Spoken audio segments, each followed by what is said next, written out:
আসসালামু আলাইকুম। সবাইকে শুভেচ্ছা ও স্বাগতম আমার চ্যানেলে। আজকে আপনাদের দেখাবো গ্রামীণ কষ্টে যাদের জীবন গড়া, তাদের আবার দুঃখ কী, তাদের জীবন নিয়েই আজকের প্রতিবেদন। এটি হচ্ছে পাবনা জেলা ফরিদপুর উপজেলা। গ্রামের কৃষকরা দিনরাত পরিশ্রম করে তারা মাথার ঘাম পায়ে ফেলে এভাবেই গড়ে তুলেছে আমাদের এই বাংলাদেশের সমৃদ্ধিকে। সেই দিকটাই আপনাদের তুলে ধরার চেষ্টা করব। দেখতে পাচ্ছেন একজন কৃষক কি সুন্দরভাবে কাজ সেরে কিন্তু সে বাড়ি ফিরছে।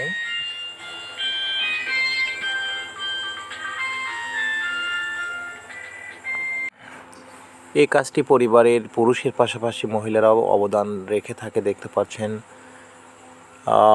ইরি লাগানোর সময়ে দেখতে পাচ্ছেন মহিলারা কিন্তু পরিবারের পুরুষদের সাহায্য করছে। তারা চারা তুলে কিন্তু রেখে দেয় এবং পুরুষরা কিন্তু দিনের বেলায় খেতে রোপণ করে থাকে। ছোট ছোট ছেলেরাও কিন্তু পিছিয়ে নেই, তারা কিন্তু বাবা মাকে সাহায্য করছে। স্কুলে পড়াশোনার পাশাপাশি কিন্তু তারাও এই সরিষার যে খড়গুলো রয়েছে সেই খড়গুলো কিন্তু তার মায়ের সাথেই কিন্তু তারা সেগুলো ক্লোজ করে বাড়িতে নিচ্ছে। এবং গ্রামের এমন কোনো পরিবার নেই যে এই কাজের সাথে ইনভলভ নেই, সবাই আসলে কৃষির সাথে জড়িয়ে রয়েছে এবং এই কৃষি কাজের মাধ্যমেই কিন্তু আমাদের দেশের সমৃদ্ধি এনেছে। অনেক পরিশ্রম করে এই কৃষি ফলন আবাদ করে, কিন্তু আসলে তারা সেই মোতাবেক কিন্তু আসলে প্রফিট পায় না। সেই প্রফিট পায় না কারণ একটি, আসলে এরা হাড়ভাঙা পরিশ্রম করে উৎপাদন করে, সেটি কিন্তু যারা শহর পর্যায়ে বসবাস করে তারা খুব সহজেই সেগুলি পেয়ে যায় প্রক্রিয়াজাত করার পরে। আর এইগুলো যারা করে থাকে প্রত্যন্ত গ্রামের যারা মহিলা রয়েছে, পুরুষ রয়েছে, তারা কিন্তু দিন রাত পরিশ্রম করার পরেই তারা কিন্তু এগুলো বিভিন্ন ব্যাপারীর কাছে কিন্তু বিক্রি করে থাকে এবং সেগুলো নিয়ে বিভিন্ন ইন্ডাস্ট্রিজ রয়েছে, সেগুলোতে কিন্তু তারা সেটা প্রসেস করে আমরা সুন্দর তেল পেয়ে থাকি, তৌল পেয়ে থাকি। দেখতে পাচ্ছেন সবাই কর্মব্যস্ততা, কৃষকরা এই বস্তাতে ভরে ভরেই আসলে কৃষিকাজ সম্পূর্ণ করে আবার বাড়ি ফিরছে।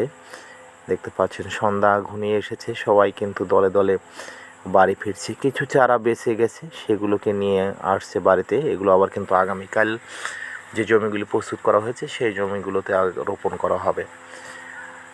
সবাই ব্যস্ত কর্মমুখ এবং একদিকে যেমন সরিষা এই সময়ে তোলা হচ্ছে এবং অন্যদিকে কিন্তু ইরি ধান রোপণ করা হচ্ছে এবং দলে দলে মহিলারাও কিন্তু এই কৃষি কাজের সাথে জড়িয়ে রয়েছে এবং তারা স্বতঃস্ফূর্তভাবে এই কাজগুলো করে যাচ্ছে। এটি হচ্ছে আমাদের গ্রামীণ জীবন এবং এর মধ্যেই রয়েছে আনন্দ এবং সবাই কিন্তু এই ফসলগুলো ঘরে তুলেই তারা সারা বছর অল্প অল্প করে বিক্রি করে, একজন চাকরিজীবী যেমন অর্থ পেয়ে তারা কিন্তু প্রতি মাসে খরচ করে থাকে, কৃষকরা কিন্তু এই সরিষা এবং বিভিন্ন শস্য আবাদ করে যে ফসলগুলো পায় সেগুলো দিনে দিনে বিভিন্ন পারপোসে বিক্রি করেই তারা কিন্তু সারা বছর তারা এইভাবে চলতে থাকে। বিক্রি করে তাদের হয়তো মেয়েকে বিয়ে দেয়, ছেলেকে বিয়ে দেয়, আবার পারিবারিক যে কাজগুলো থাকে সেগুলো করে থাকে। এখানে এই নেটের জালগুলোর মধ্যেই ধান ক্ষেতের মধ্যেই কিন্তু আসলে এই সরিষার আবাদগুলো নেওয়া হচ্ছে এবং ছেলেরাও কিন্তু পিছিয়ে নেই। ছেলেরাও তাদের বাবা মাকে সাহায্য সহযোগিতা করার পাশাপাশি বিভিন্ন খেলাধুলায় মেতে উঠেছে। দেখতে পাচ্ছেন তারা এই খেলাধুলো করে সময় কাটাচ্ছে এবং পাশেই কিন্তু তার বাবা মারাও পরিশ্রম করছে।